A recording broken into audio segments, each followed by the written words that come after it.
Well, hey everybody. I want to thank you for joining me and want to go ahead and break open the Bible and turn to the books of wisdom literature. Take a look at that and get something out of there for to help us through life. And so we're going to be looking in the book of Proverbs, chapter 15, verse 11. Here we go. Even death and destruction hold no secrets from the Lord. How much more does he know the human heart? Guys, this is an awesome verse. It brings one of those huge theological truths that God knows everything, and he puts it down on such an intimate level. God knows everything, but more to the point, he knows you. He knows me, and he knows us better than we know ourselves, or more than any person could ever know us. He is that personal about it. He wants to be involved in our lives. He wants us to know him on a very personal level, just like he knows us on a very personal level. And there's no secrets from him.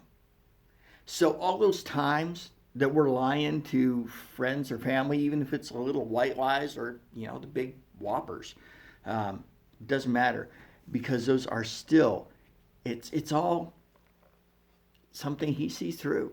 He doesn't have a challenge knowing us, knowing whether we're telling the truth or whether we're telling a lie. He knows. Before we even decide whether we're going to tell the truth or not, he already knows the truth. He doesn't need confession from us to find out what's happening. He wants it from us because it makes a difference in us.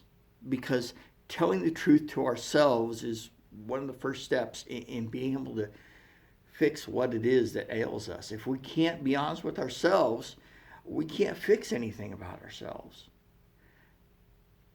Back in the book of Genesis, in the story that we read about in the very beginning, God created everything. He created Adam and Eve, and life was perfect. He created a garden that was perfect, and they had a perfect life. And then the serpent comes along, tempts Eve, and she eats the fruit, and she gives to Adam, who was with her, and he ate it too. So they both did exactly what God had told them not to do. What do? They turn around, and when they hear God, because they had something of a habit anyway, to go walking with God in the cool of the evening. So God comes around for their usual walk, and what happens? Adam and Eve are not there. Now, God knows exactly where they are. I mean, it's no revelation. But they've hid themselves. Why? Maybe they didn't know that he knew everything. I doubt it. More likely, simple fact is that they were ashamed. And just like a son or a daughter, when they've done something wrong, will lie to the parents, even though the parents already know the truth. They have all the evidence, and it's a foregone conclusion what happened. The child will still try to lie, even knowing they've been busted and caught red-handed. Why? Because just like at Adam and Eve, in a figurative sense anyway, we're naked and ashamed. Adam and Eve were caught.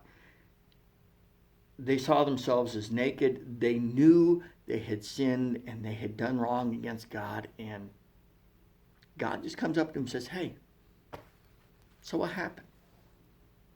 That's a rough paraphrase, of course. But point is that he goes to Adam and says, hey, you tell me, what happened? Adam says, it wasn't me, God. It was the woman that you gave me. So A, he's blaming his wife, and B, he's blaming God. The woman that you gave me, God. And then God says, okay, well, Eve, okay, what happened? And so she says, it was a serpent. He deceived me. She passes the buck, just like Adam passed the buck. There's no secrets. God knew exactly what happened. He knows what happens with me and you. We might as well be honest, because that's when the healing starts. When we are honest with ourselves, that's when it happens. Guys, I just want to encourage you to be honest with God and be honest with yourselves. And that's really it. You got no secrets from God. Trust me. That's all I got for you guys. I love you, and I'll see you next time. Bye.